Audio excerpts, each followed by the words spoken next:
एक कंपनी जो सिर्फ बाइक नहीं बल्कि ट्रक और बसें भी बनाती है और जिसकी एक बाइक ब्रांड तो दुनिया भर में आइकन बन चुकी है।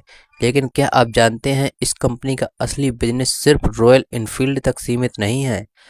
आइचर मोटर्स की शुरुआत 1948 में हुई थी। शुरुआत में ये सिर्फ ट्रैक्टर और कमर्शियल व्हीकल बनाती थी, लेकिन आज इसका नाम रॉयल इनफील्ड के साथ जोड़ा जाता है। इसका हेडक्वार्टर गुरुग्राम हरियाणा में उपस्थित है। कंपनी मेनली 4 सेक्टर्स यानी 4 चीज़ों पर फोकस करती है, जिसे हम 4 पॉइंट्स में समझने की कोशिश करेंगे। रॉयल एनफील्ड बाइक, जैसा कि आप जानते हैं रॉयल एनफील्ड बाइक से ही एचआर मोटर की पहचान है। इस पे इसके जो ज़्यादा फेमस मॉडल हैं वो है क्लासिक 350, बुलेट, हिमालयन जैसी बाइक्स जो सिर्फ इंडिया में ही नहीं बल्कि विदेशों में भी पॉपुलर है।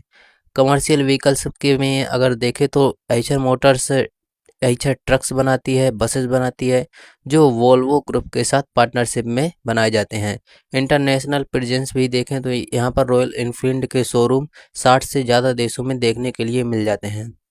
रिसर्च और डेवलपमेंट और इनोवेशन में भी कंपनी अच्छा कदम बढ़ा रही है। चेन्नई और यूके में रिसर्च सेंटर जहां नए इंजन, ईवी टेक्नोलॉजी और एडवांस सेफ्टी फीचर्स पर काम होता है। तो कंपनी के मेन ये 4 फीचर मतलब पॉइंट हैं जहां पर ये कंपनी काम कर रही है और अपने बिजनेस को एक्सपेंड कर रही है। अब इन्वेस्टर के पॉइंट ऑफ व्यू से देखते हैं कंपनी में क्या है। रॉयल एनफील्ड का ब्रांड लॉयल्टी बहुत स्ट्रांग है, जिससे सेल्स स्थिर बनी रहती है। मतलब नाम से ही रॉयल एनफील्ड एक अलग ही फील देता है। नंबर 2 अगर देखें तो कमर्शियल व्हीकल सेगमेंट में वोल्वो के साथ जेवी, जिससे टेक्नोलॉजी और मार्केट एक्सपेंशन में फ़ायदा होगा कंपनी को आगे चल के। कंपनी पूरी तरह अभी कह सकते हैं कि डेट फ्री है, जिससे फाइनेंशियल रिस्क बहुत कम है और ईवी बाइक्स और इंटरनेशनल मार्केट ग्रोथ में भी इसका बहुत बड़ा चांस देखने के लिए मिल रहा है। तो ये कहने के लिए है कि यहाँ पर कंपनी काफ़ी अच्छी देखने के लिए हमें मिल जा रही है।